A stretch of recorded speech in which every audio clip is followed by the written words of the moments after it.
So one of the ways that I use feedback for students to help them learn is by using these online quizzes in Canvas. That's something that I really like to use. And I use it for my course on calculus, so I have weekly quizzes. And these quizzes are, so there are practice quizzes that they can take as many times as they want.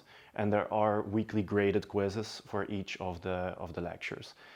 And what you can do is you can give feedback depending on the type of answer that they give. If it's wrong, you can give certain feedback. If it's correct, you can give certain feedback, or you can also give a general remark. So I try to do that.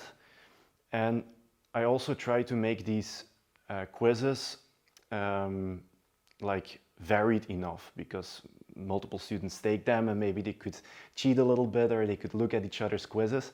So I try to randomize them and also parameterize the questions, which you can do quite nicely in Canvas and works really well for calculus.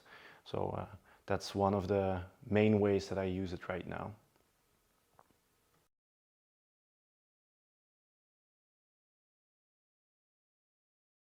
This goes back to the previous question. So I think that if you want to do it in a manageable way, I think it's really important to start using the electronic learning platform, all the functionality that it has. And I think Canvas is quite good at that. And I'm learning more and more since I'm working here on all the features that it has, and you can do really a lot of cool things with it. And so one of the things that I mainly use is these quizzes where you can give feedback depending on the answer. So I really like that.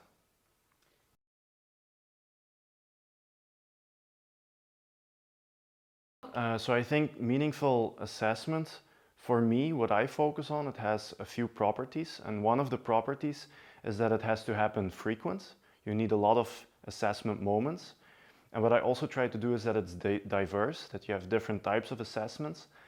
And then I mean formative assessments and summative assessment, but also different types of assessment. Because whatever assessment type you choose, it will favor one type of student. So if you use various types of assessment, then hopefully you get a more fair view. So diverse and frequent, and also scalable, because I see in my courses that I get more and more and more students and it's just not doable. So I need to find ways that I can do that in a scalable way.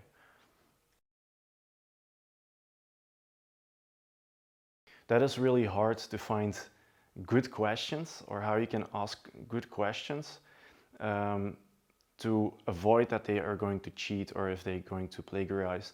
And some of the things that I try to do is that I construct a question in such a way and I parameterize it in such a way that it looks very differently when they are solving it. So they are very different when they're working through it, but in the end, the answer is exactly the same. So maybe the answer is in all cases is equal to 1, but then I ask them, okay, so you compute this, maybe a function, and then at the end, evaluate the function in a value equal to your student number.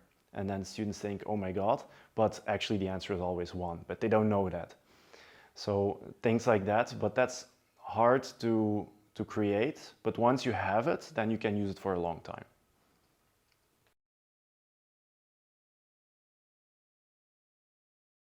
So what I try to do is I try to use different types of assessment.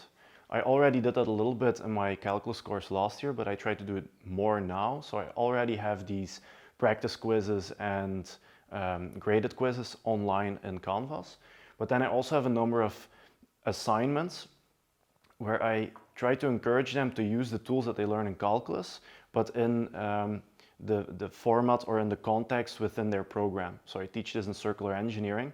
So what I do then is I have an assignment where I say, okay, use these particular skills or methods that we learned about, but apply them for a particular circular engineering topic. And then you need to collaborate, of course, with the other professors.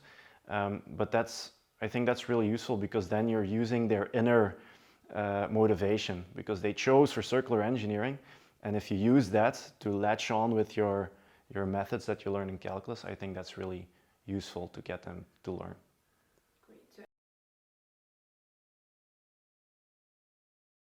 To make the assignment scalable, I try to have clever assessment design.